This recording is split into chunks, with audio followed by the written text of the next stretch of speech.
안녕하세요, 이현주 변호사입니다. 이번 영상에서는 저희 팀이 실제로 승소한 사례를 소개하면서 관리단 분쟁에 관한 법적 쟁점들을 설명해 드리도록 하겠습니다. 이번 사안은 경기도에 소재한 분양형 호텔에서 발생한 관리단 분쟁입니다.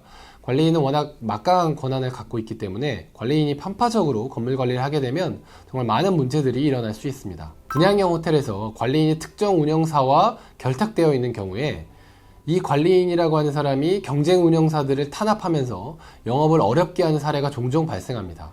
이번에 소개해드린 사례가 이에 해당하는 전형적인 케이스입니다. 보시는 바와 같이 인천지방법원 부천지원 사건인데요. 직무집행정지 가처분 사건입니다. 저희는 채권자들을 대리하였고요. 저희 신청에 따라서 채무자에 대한 직무집행정지 인용 결정이 나왔습니다. 사실관계를 먼저 보겠습니다. 이 사건 집합 건물은 경기도에 소재한 객실 약 850개 정도 되는 분양형 호텔입니다. 본 사건에서 저희가 직무집행을 정지해달라는 그 상대방인 참칭 관리인은 2022년 12월경 관리인으로 선출되었다고 주장하고 있었습니다. 이 호텔에서는 시행사가 설립한 운영사만 있었는데 그 운영사가 수익금을 제대로 주지 않아서 소유주들은 운영사를 상대로 수익금 청구 소송을 제기하고 위탁 운영 계약을 해지하는 그런 일들이 있었습니다.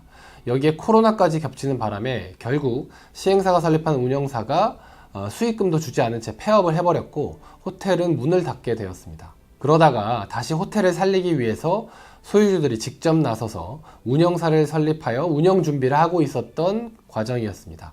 이렇게 만들어진 운영사를 A 운영사라고 하겠습니다. 이런 상황에서 어떤 구분 소유자가 나서서 관리단 집회를 개최하고 관리인으로 선출이 되었는데요. 그런데 문제는 이 관리인으로 선출된 사람, 이 참칭 관리인이 관리인으로 선출되자마자 새로운 운영사를 설립하고 자기가 직접 호텔 위탁 운영 사업을 시작하겠다, 이런 입장을 표명한 것입니다. 이 참칭 관리인이 만든 운영사를 비운영사라고 하겠습니다. 관리인은 건물의 관리 및 사용에 관한 공동이익을 위해서 선량한 관리자의 주의로 그 권한을 행사하여야 합니다. 집합건물법에 이렇게 규정이 되어 있습니다. 그런데도 불구하고 이 참칭 관리인은 갑자기 건물 운영에 관하여 어떤 사업체를 차리고 자신의 사적 이익을 추구하기 위해서 영리사업을 개시하겠다라고 공표를 한 것인데요. 이것은 그 자체로 매우 문제가 크다고 볼 수 있습니다. 이 참칭 관리인은 많은 구분 소유자들과 위탁 운영 계약을 체결하기 위한 목적에서 관리단과 관리인의 명의로 자신이 설립한 비운영사와 관리 위탁 계약을 체결하라는 홍보 활동을 하였습니다. 즉 관리단 이름으로 자기 회사 홍보 활동을 한 것입니다. 이렇게 관리단이 특정 운영사를 편파적으로 밀어주고 있다는 내용으로 홍보를 하게 되면서 비운영사의 객실을 많은 사람들이 맡기게 되었습니다. 그리고 심지어 이 참칭 관리인은 경쟁사인 A 운영사의 운영 준비를 방해하기 위해서 A 운영사 임직원과 거기에 위탁을 했던 구분 소유자들의 호텔에 출입하는 것을 차단하기까지 하였습니다.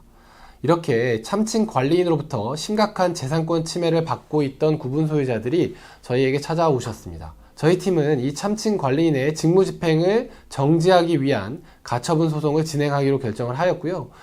이를 위해서 관리인으로 선임된 관리단 집회 절차의 적법성에 대해서 구체적으로 검토를 진행했습니다.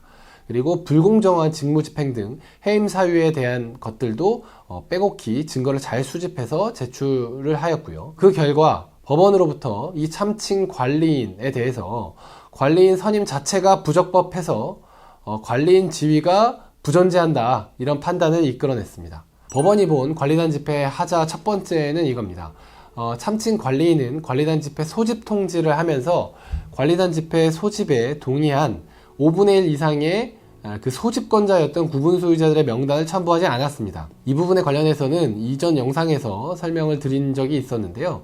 여기에 대해 법원은 통지를 받은 구분 소유자들이 그 집회가 적법하게 소집된 것임을 알 수 있도록 집회 소집에 동의한 5분의 1 이상의 구분 소유자 전부의 명의로 소집 통지를 하거나 구분 소유자로부터 소집의 위임을 받았다면 최소한 위임자의 명단을 첨부해서 통지해야 한다, 이런 기준을 제시하고 있습니다.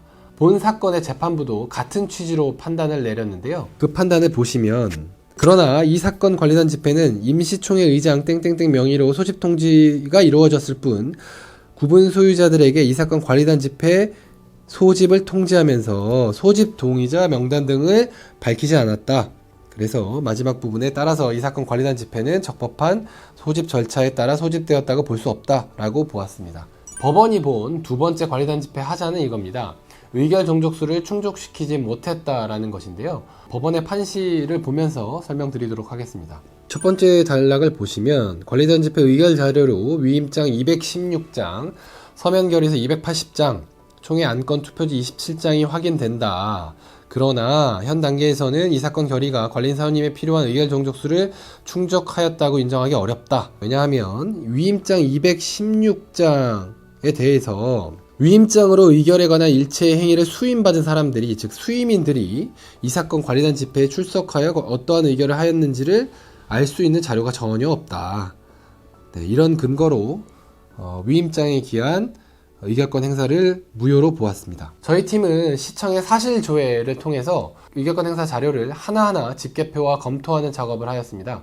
그 결과 위임장만 있고 투표용지가 제출되지 않은 사람들, 의결서와 집계표가 다른 부분들을 다수 찾아내서 결과적으로 재판부가 위와 같이 의결 정족수를 충족하지 못했다 라는 판단을 하도록 이끌어낼 수 있었습니다. 이상에서 보신 것처럼 재판부는 결론적으로 관리인 지위 부존재 확인 청구권의 존재가 소명된다고 보았고, 나아가 직무 집행을 정지시켜야 할 보전의 필요성도 매우 높다, 이런 판단을 내렸습니다. 그리고 관리인의 직무 집행을 정지하면서 직무 대행자까지 선임을 하였습니다. 하나 더 말씀드리면 참칭 관리인은 경쟁사인 A 운영사의 운영 준비를 방해하기 위해서 A 운영사 임직원들과 구분 소유자들이 호텔에 출입하는 것을 차단했었는데요. 저희 팀은 이 부분에 대해서 관리인을 상대로 위력에 의한 업무방해죄로 형사 고소를 진행했었습니다. 그 결과 검사는 이에 대해서 업무방해죄가 성립한다라고 판단을 하여 기소를 했고요. 참칭 관리인은 현재 형사재판 절차를 진행 중에 있습니다.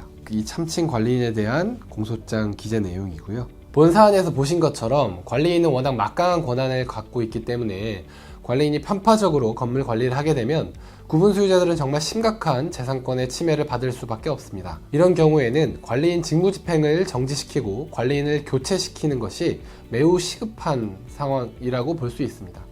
이번 영상에서는 저희 팀이 직접 승소 판결을 받은 사례를 소개해드렸는데요. 비슷한 문제를 겪고 계신 분들에게 도움이 되셨으면 좋겠습니다. 감사합니다.